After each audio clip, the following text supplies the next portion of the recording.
A pulse of static fills the room, disrupting the hum of a quiet evening. The sudden interruption is enough to make every heart race. The unsettling silence that follows is broken by a single, chilling voice. "They're already here." The words cut through the tension like a blade. Time itself seems to pause for just a heartbeat, as if the universe holds its breath. The message is simple, yet it feels like the world's foundation is crumbling beneath it. And then, the static returns. It's no longer random noise, but a steady transmission. An alien voice, a faraway tone, twisted with static. It's beyond the reach of human understanding, an encrypted message too complex for any earthly technology to decipher. For a fleeting moment, the sound is nothing more than an unrecognizable jumble. But soon, it begins to form meaning. The transmission becomes clearer, its intent unmistakable. "We've been waiting for you."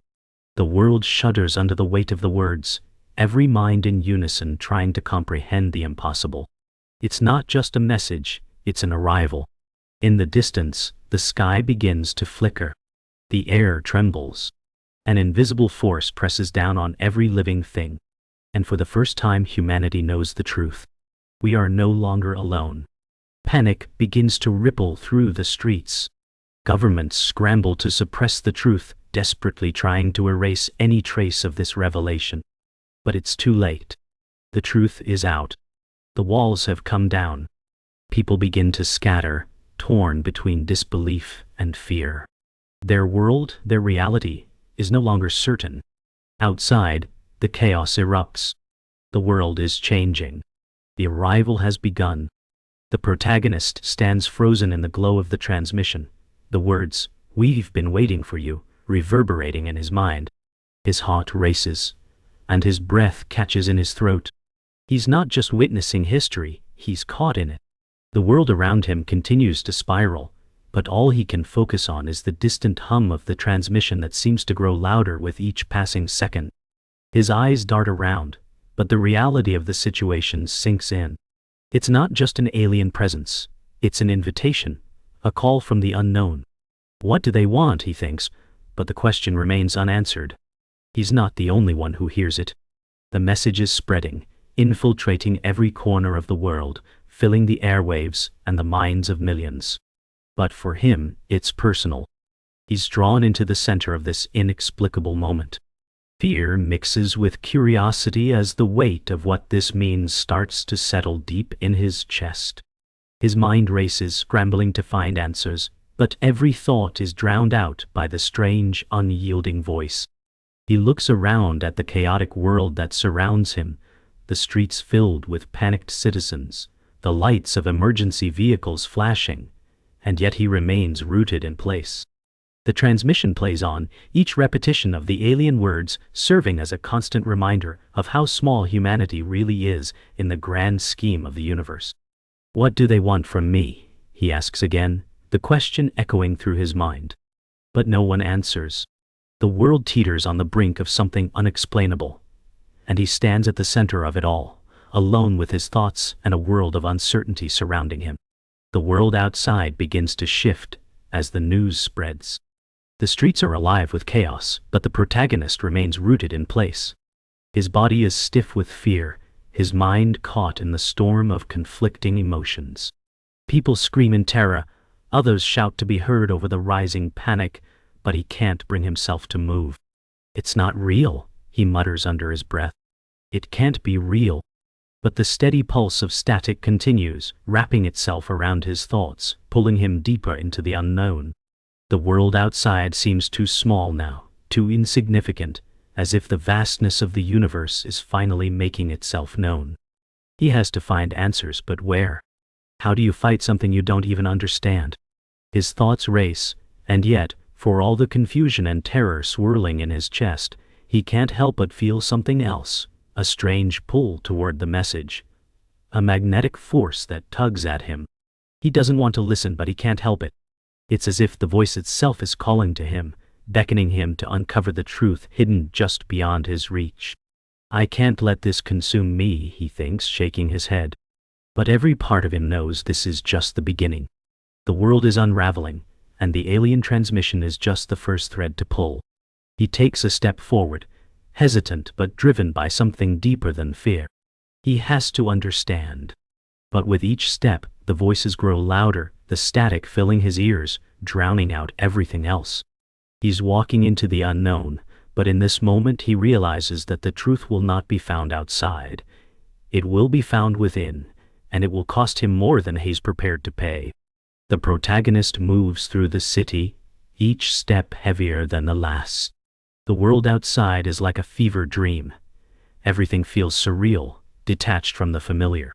He's surrounded by the sounds of emergency sirens, shouting voices, and the constant static of the transmission.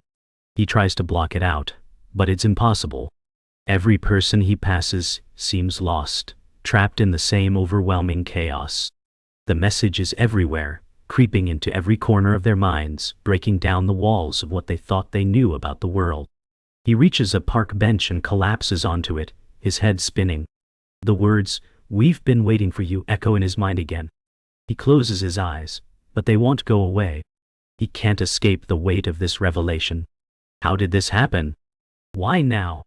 He thinks back to everything he's known, his family, his childhood, his life before this moment. It all feels like a lie now. He's unsure of anything, except the undeniable truth that the world has changed forever. His phone buzzes in his pocket, snapping him out of his thoughts. The screen flashes with breaking news. Alien ships sighted on the outskirts of the city. The panic is real. It's no longer a warning, it's happening. But he can't just sit here. There's too much at stake. He has to move, to find answers, to stop whatever is coming. He stands up, the decision clear now, even though the path ahead is shrouded in darkness. He doesn't know where he's going, but he knows he can't stay here. The world is already falling apart, and it's up to him to make sense of it all. The sound of distant explosions rumbles through the streets, and for the first time, the protagonist feels the true weight of what is happening. This isn't just a signal anymore, it's a declaration of war. The reality of it settles in, like an anchor pulling him under.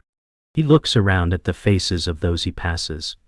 Some are numb, others are screaming, and some are trying to escape. He wonders how many are already lost, their minds too clouded by fear to comprehend the depth of what's unfolding. He has to act, but what can one person do? His hands shake, and he runs them through his hair in frustration. There's no time for hesitation now. His phone buzzes again, and this time he doesn't hesitate to answer. The voice on the other end is familiar, but the words are anything but reassuring. "We need you. It's happening, and we don't have much time." The message is clear. There's no more waiting, no more hiding. He has a part to play, whether he's ready for it or not. He hangs up and takes a deep breath. His world is no longer just his own. There's no turning back now. As he steps forward into the uncertain night, he knows this is just the beginning. The fight for humanity's survival starts now, and he will stand alone if he must. The protagonist pushes through the chaos toward the government complex, the urgent call from the unknown voice still ringing in his ears. The streets are littered with debris, and every building seems to tremble under an unseen weight. Soldiers bark orders, but their eyes betray a deeper fear. Inside, he's led down dimly lit corridors by a man who refuses to give his name. They enter a secure room filled with high-ranking officials, their faces pale and tight. Maps of the city flash with red zones, and strange alien symbols scroll across the screens. A gray-haired official steps forward. "We've known about them for decades," she says, her voice steady but cold. The words hit like a blow. This wasn't a sudden invasion, but a secret long in the making. "You mean you hid this?" the protagonist demands. Her silence is answer enough. Around him, the walls seem to close in. The truth is more dangerous than the aliens themselves. The room smells of metal and fear, every shadow feeling like it hides another lie. He realizes now that the fight ahead isn't just against something in the sky, it's against the people who knew and did nothing. He follows the official into a side chamber lined with file cabinets and secured servers. The air hums with the sound of cooling fans. She opens a drawer, and pulls out a thick folder marked classified. Inside are photographs, blurry images of alien craft taken decades ago, coded communications, and records of clandestine meetings between human officials and unknown beings. His pulse quickens as he flips through page after page. The evidence is undeniable. "You've been working with them," he says, his voice barely above a whisper. She doesn't deny it. Instead, she leans in and says, "We control the narrative. Without us, this world would have torn itself apart long before now." Rage burns in his chest. They weren't protecting humanity. They were manipulating it. Every disaster, every unexplained event, it was all orchestrated. The betrayal is a living thing now, clawing at the edges of his resolve. He closes the folder and steps back, the weight of history pressing down like a stone. Later that night, the protagonist meets his most trusted ally in a dim, abandoned warehouse. Someone he's fought beside. Someone he's bled with. The air is cold, the only light coming from a single hanging bulb that sways gently. "We can still stop this," his ally says, stepping forward. But something in their voice is off. The protagonist narrows his eyes. The ally smiles, but it's a smile that doesn't reach the eyes. "You think I don't remember?" The ally hisses, their voice suddenly alien in tone. The shift is instant, features harden, eyes glint unnaturally. It's a revelation that guts him. His closest friend is a sleeper agent. The betrayal cuts deeper than any wound. He stumbles back, the sound of his own heartbeat deafening. Every shared moment, every laugh, every narrow escape, they were all lies. The ally steps closer, their voice now dripping with mockery. "You were always part of the plan." His world fractures in that single sentence. The confrontation turns violent in an instant. The ally lunges forward, movements inhumanly fast. The protagonist dodges, heart pounding, stumbling over scattered crates. The warehouse echoes with the sounds of shattering glass and metal crashing to the floor. His mind reels, not just from the fight, but from the weight of the truth. This isn't an infiltration, it's an infestation. "Why me?" he shouts, ducking behind cover. The alien-voiced ally laughs, a sound that vibrates with an unnatural resonance. "Because you're the key," they snarl, hurling a steel bar aside as if it were weightless. The protagonist's muscles burn as he scrambles toward the exit. Every instinct tells him to run, but he knows he'll have to face this again. As he bursts into the freezing night air, he hears the owl's final words echo behind him. "You can't outrun what's in your blood." The city feels colder now, every shadow a possible threat. The protagonist moves quickly through the back streets, the sting of betrayal still raw. The government's lies are heavy enough, but knowing his closest ally was part of it shatters any remaining trust he had left. He stops under a flickering streetlight, pulling his jacket tighter. The streets are nearly empty, but distant sirens wail like ghosts. He takes out his phone and scrolls through old messages from the alley. Every word now feels poisoned. A notification pops up, unknown sender. He hesitates, then opens it. A single line appears, "They will come for you tonight." His stomach knots. The war has moved closer, and he is now a marked target. He glances up at the night sky, its faint glow still tinged with alien light. His breath fogs in the cold, and he makes a silent vow. He won't run, not anymore. If they want him, they'll have to face him. But deep down, he knows they already are.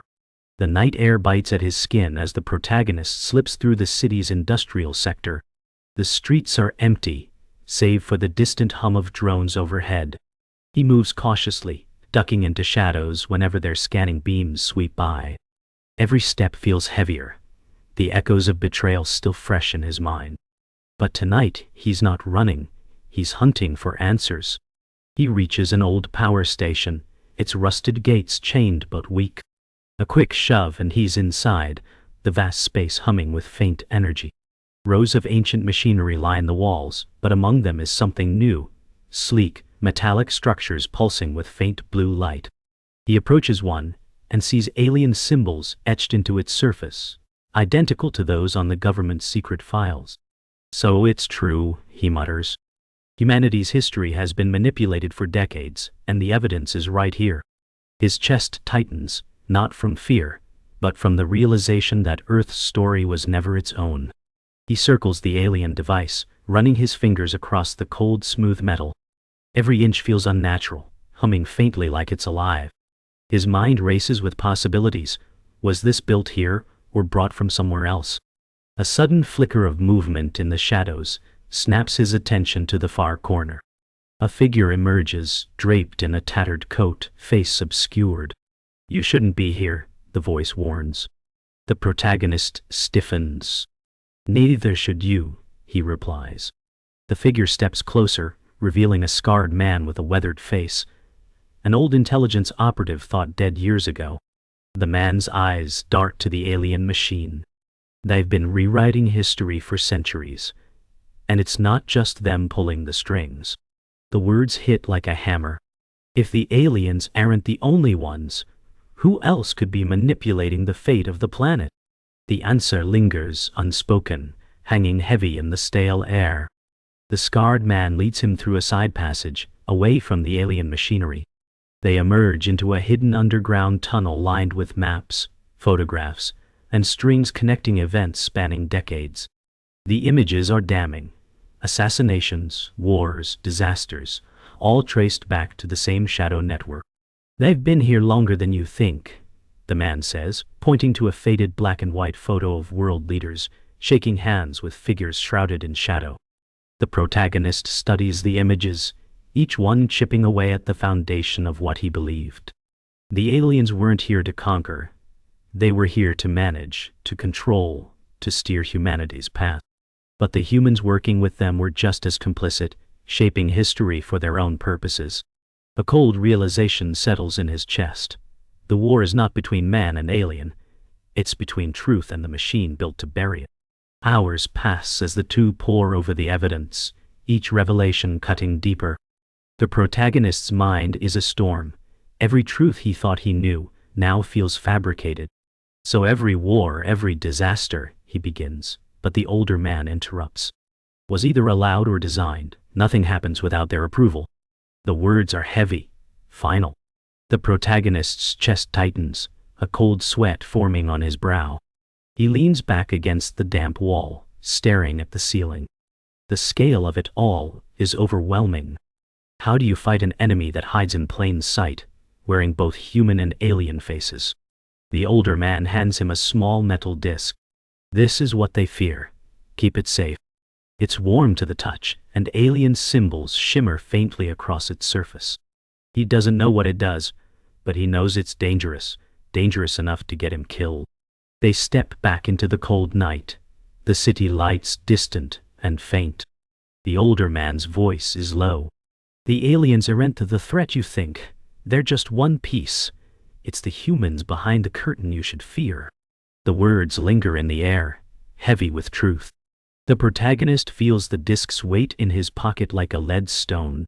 He scans the skyline, the faint alien glow still pulsing in the clouds. The streets are silent now, emptied by fear. Somewhere out there, the ones pulling the strings are watching, waiting. The realization sends a chill through him. This war isn't about invasion, it's about ownership. He turns to speak, but the older man is gone, vanished into the shadows without a trace. Alone again, he sets his jaw. If humanity has been a pawn in someone else's game, then it's time to change the rules. The protagonist follows a cryptic trail of coordinates hidden in the alien disc, leading him to a remote countryside estate far from the chaos of the city. Dawn breaks over the frost-covered fields as he approaches the old manor. The building is massive, but weathered, its stone walls darkened by centuries of rain. Inside, dust motes dance in thin beams of light cutting through cracked shutters. A grand hall stretches before him, its walls lined with portraits, faces he doesn't recognize, yet they feel familiar. His gaze falls on one portrait in particular. A man with his own eyes, dressed in a uniform from a bygone era, standing beside a strange metallic device. A whisper escapes his lips. "Family." He realizes this place isn't random, it's his family's legacy. But, as the truth sinks in, so does the weight of its implication. His bloodline has been tied to the alien presence for generations, and the past is now staring him directly in the face. His footsteps echo as he moves deeper into the manor, past relics of wars that never made it into history books. Each artifact bears the same alien etchings he's seen before. In a dim study, he finds a heavy journal bound in cracked leather. The pages are filled with precise handwriting, documenting meetings with visitors, stretching back over 100 years.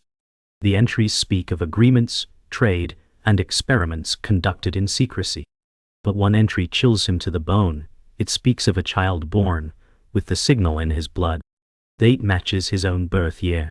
His hands tremble as he shuts the book. He wasn't just connected to the alien plot, he was part of it before he was even born. The room feels colder now, every shadow heavy with accusation. He realizes this legacy isn't an honor, it's a curse, one he never asked for but can't escape. The truth presses against his chest like a physical weight. He sinks into an armchair by the dusty fireplace, staring into the cold ashes as the memories of his life feel suddenly distorted. Were his choices ever his own, or has every step been guided by this hidden legacy? He recalls moments that never made sense, government officials knowing his name before introductions, strangers watching him with unreadable expressions. His fists clench as he realizes they weren't coincidences, they were checkpoints in a path laid out long before he understood it. A low creak pulls him from his thoughts. In the doorway stands a man in his late 70s, tall and gaunt, with eyes sharp as glass. "I've been waiting for you," the man says, his voice steady, almost relieved. "I am your grandfather." The words hang in the still air, carrying both promise and dread. The grandfather steps into the room, each footfall deliberate. "Our family has always been the bridge," he begins. He explains that for centuries, their bloodline has served as the conduit between humanity and the alien intelligence, ensuring cooperation, or compliance, depending on the era. His voice is calm, but the weight of his words is crushing. "You were born to inherit this role," he says. The protagonist shakes his head, anger flaring. "I never asked for this." The older man's expression hardens. "It doesn't matter what you ask, it's already in you, and they will come for you because of it." The words feel like chains locking into place. Every rebellion he's ever felt, every decision to stand apart, it was all just resistance against a destiny written in his very DNA. And now, that destiny has found him. The conversation spirals into silence, the air between them thick with everything left unsaid. The grandfather places a small metal case on the desk and slides it toward him. "Inside is the key to ending this, if you're willing to pay the price." The protagonist opens it slowly, revealing a crystalline shard pulsing faintly with inner light. Touching it sends a jolt through his body, visions flashing, alien worlds, human history rewritten, battles yet to come. He gasps, gripping the desk to steady himself. "This is what they've been fighting over," the grandfather says quietly. "And now it's yours to guard, or destroy."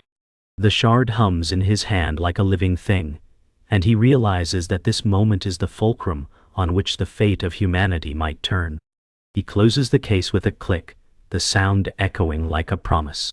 Whatever comes next, he knows the truth will never let him go. Night cloaks the manor as the protagonist stands at the study window, the crystalline shard resting on the desk behind him. Beyond the rolling fields, faint lights flicker in the sky, alien ships on the horizon, drawing closer. His grandfather's words echo in his mind, "Guard or destroy." Every fiber of him wants to destroy it, to end the chain binding his bloodline to this hidden war. But what if it's the only way to fight back? The phone in his pocket buzzes, an encrypted message from an unknown sender. "We can help you use it." He turns to look at the shard, its pale light pulsing steadily, like a heartbeat. His reflection in the glass shows a man caught between fear and defiance. Time is running out. The choice is no longer a distant possibility. It's here, and it will define not just his life, but the fate of every soul on Earth. He takes the shard and slips it into his jacket, leaving the manor behind. The wind cuts sharply across the empty fields as he walks toward the distant glow of the city. Every step feels like it carries the weight of 1,000 years of history. In the darkness, headlights approach, a black SUV slowing to a crawl beside him. The tinted window lowers, revealing the scarred operative he met at the power station. "If you use it, you'll lose yourself," the man warns. "If you destroy it, you'll doom us all." The protagonist freezes. No choice is clean, no path without blood. He looks past the man to see the city skyline shrouded in smoke and flickering alien light. The war is not waiting for his decision, it's already here. He gets in the SUV, the door closing like the ceiling of fate. Inside the SUV, the hum of the engine is drowned out by the distant rumble of explosions. The operative slides a small device across the seat. "If you decide to use the shard, this will stabilize it. Without it, the energy will consume you." The protagonist stares at the device, its surface etched with both human numbers and alien symbols. He can feel the road vibrating beneath them as they speed toward the city. Fires flicker in the distance, and the streets are lined with abandoned vehicles. "You're walking into the center of it all," the operative says. "There's no way back." The protagonist grips the shard in one hand and the stabilizer in the other. Both feel heavier than steel. In his gut, he knows that whatever decision he makes tonight will outlive him. They arrive at the heart of the city, a war zone of shattered glass, burning buildings, and the eerie hum of alien craft overhead. The SUV stops in front of a fortified structure marked by makeshift barricades. "You. Once you go in, they'll know you're here," the operative warns. Protagonist steps out, the shard's glow spilling faintly from his jacket. The air is thick with smoke, every breath tasting of ash and electricity. He looks up at the alien shapes hovering above, their forms shifting as if alive. This is where the decision will be made, whether to use the shard's power or to destroy it before it can be claimed. His heartbeat is steady now. Fear has burned away, leaving only resolve. Inside the barricaded building, he reaches the central chamber, a room dominated by a massive dormant alien conduit. It pulses faintly, as if sensing the shard's presence. He pulls it from his jacket, the light flaring brighter, reflecting in his eyes. His hands shake, not from fear, but from the knowledge that this is the point of no return. He can see two paths clearly in his mind: activate the conduit and unleash the shard's energy, risking his humanity, or destroy both and plunge the world into chaos without its only defense. Voices echo in his memory: his grandfather's warning, his aloe's betrayal, the operative's caution. The weight of history presses on his chest. Slowly, he steps toward the conduit. The choice is his alone, and when his hand meets the surface, the world will change forever. The shard's light floods the chamber as it locks into the alien conduit. The floor trembles, dust falling from the ceiling. A deafening hum rises, vibrating in his bones. Outside, the alien ships shift formation, converging toward the city's heart. The conduit pulses faster, symbols igniting one by one like a countdown.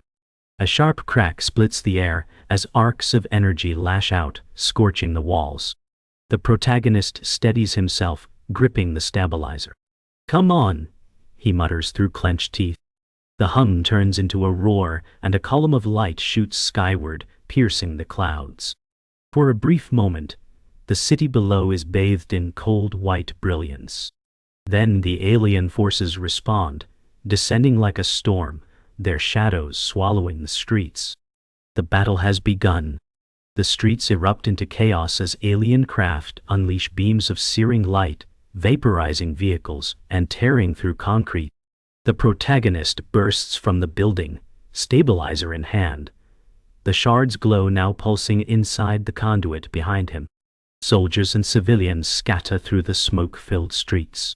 Overhead, a massive alien vessel looms, its surface rippling like liquid metal. A piercing signal floods the air, making him stumble. He forces himself forward, weaving through rubble as debris rains from the sky. His mind is clear now. The battle is not to survive, but to hold the enemy here long enough for the shard's power to reach full strength. Every second counts, and every step is a gamble.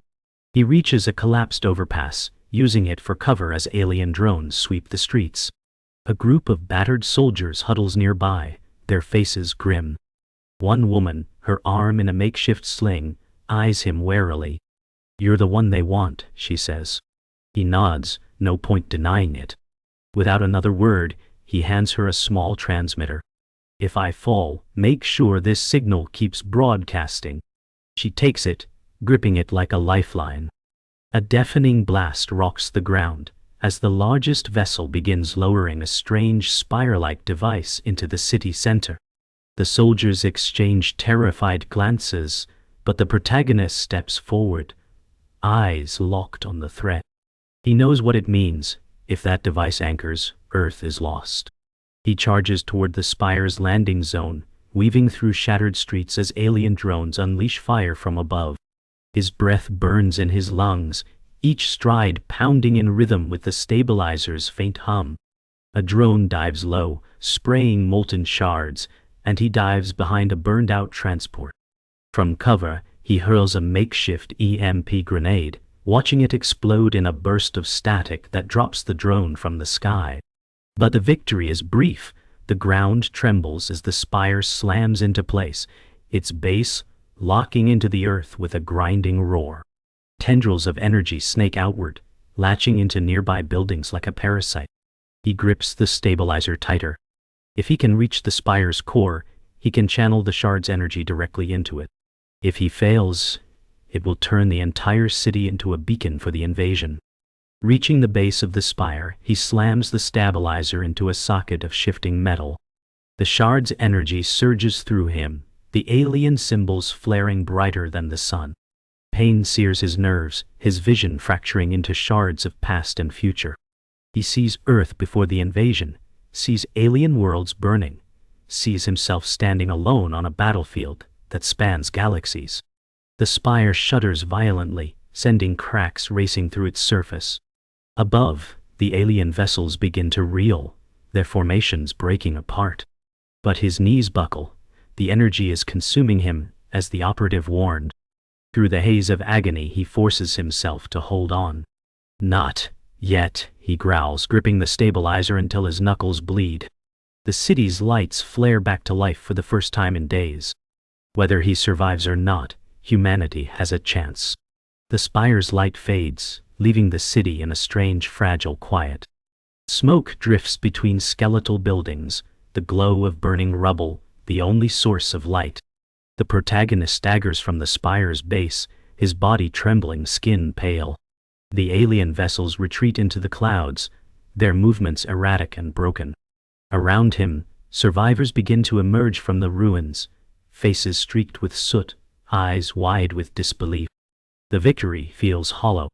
The streets are littered with the cost of survival, each body a reminder of what was lost.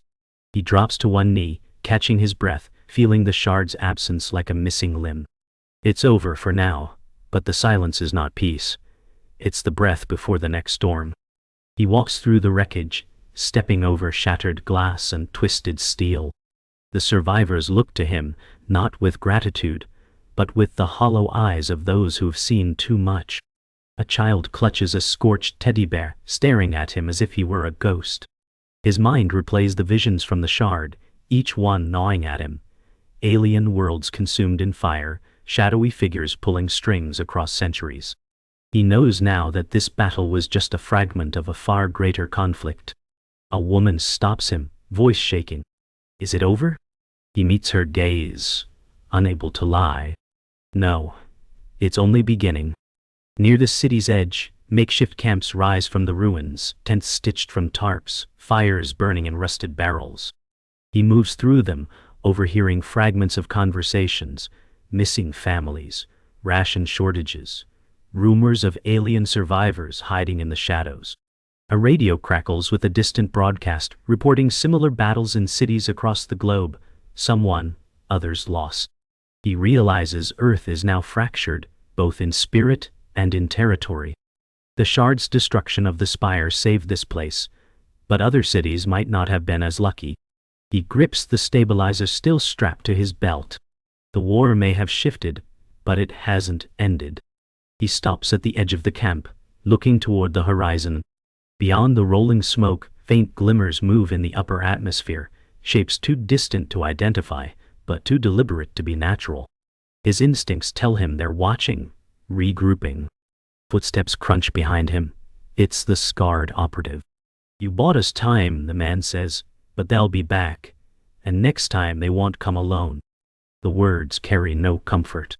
The protagonist nods, staring into the pale light of morning, already feeling the weight of the next war pressing down.